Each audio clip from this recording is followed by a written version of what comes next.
5 seconds. Mr. Deputy Speaker, sir, the address of the Governor has received praise from the government benches and criticism from the opposition benches. I would like to make a few observations on the address.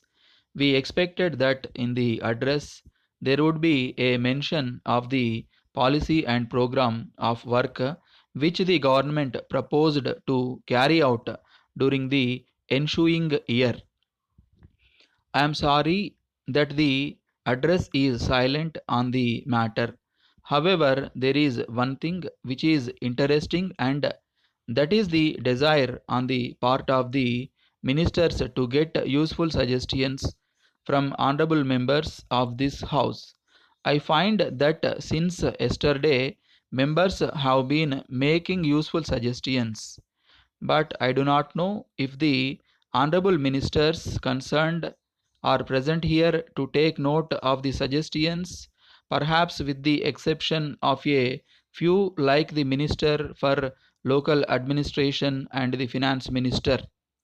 I know the Finance Minister is present for the purpose of taking notes so that he may be able to answer any criticisms that may be made against the government, but he may not be taking note of the suggestions made by the honorable members for implementation at a later stage.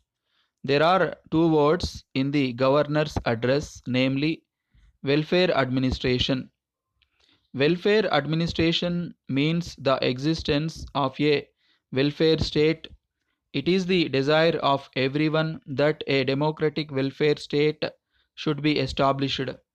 It means that there will be peace in plenty, that there will be no employment, that illiteracy will be eradicated, that the government will take care of the old and the infirm, and that the amenities which are now enjoyed by only a few rich people will be made available even to the common man.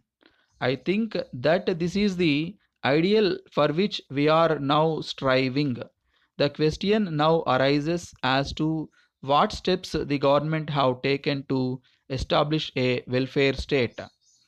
Reference has been made in the address to the community projects and a national extension service. In this connection, I would submit that the result of these schemes depends largely on the capacity of the people to contribute to the works which are undertaken by the government. If we go into this matter, we will find that the capacity of the common man in this regard is nil. So, if we are asked whether the schemes have been a success with reference to the common man, we can only say no. It is said that the advantage that may be gained by these schemes goes only to the richer classes of people, and that the common man is not able to get anything because he is not in a position to contribute money to the carrying out of the work under these schemes. Then I would suggest that the salvation of our country lies in the formation of cooperative units. As we know, the majority of the people belong to the poor classes. So it is these people who must be helped by the government by starting cooperative farms, and the persons must be made to realize that they have got a share in these farms. It is only then that the interests of the poor persons will be safeguarded. In this respect, we expect that the government will bring in agrarian reforms, but no mention is made in the address about agrarian reforms. There is a large disparity between the salary of government servants and the salary of those in the private sector. If we pay our government servants low salary, we cannot expect them to be honest in their work. letter from the Zonal Manager, New India Insurance Company, Kolkata, to Thiru Subramaniam, Kolkata. Dear sir, we are in receipt of your letter of the 10th instant. We are sorry to learn that you find it difficult to continue your existing policy with us and so desire to surrender it. The surrender value of your policy at present comes to rupees 9,000 only.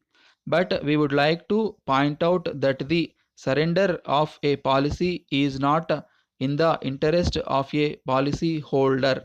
As you will find from the figure quoted, the policy holder will get less than what he paid, and what is more, he deprives his dependents of the provision he made for them. Of course, he may think of buying another policy when his difficulties are over, but apart from the increased rate of premium that it would involve, it cannot be known whether he will then be found medically fit. That is why we try to discourage it. We think that your difficulties are merely of a temporary nature. You are entitled to a loan of 80% of the surrender value. So, we suggest that you may keep the policy in force, taking advantage of a loan from the company. If you decide upon the course that we have suggested above, you may complete the enclosed loan application form and send it along with your policy to us. Yours faithfully,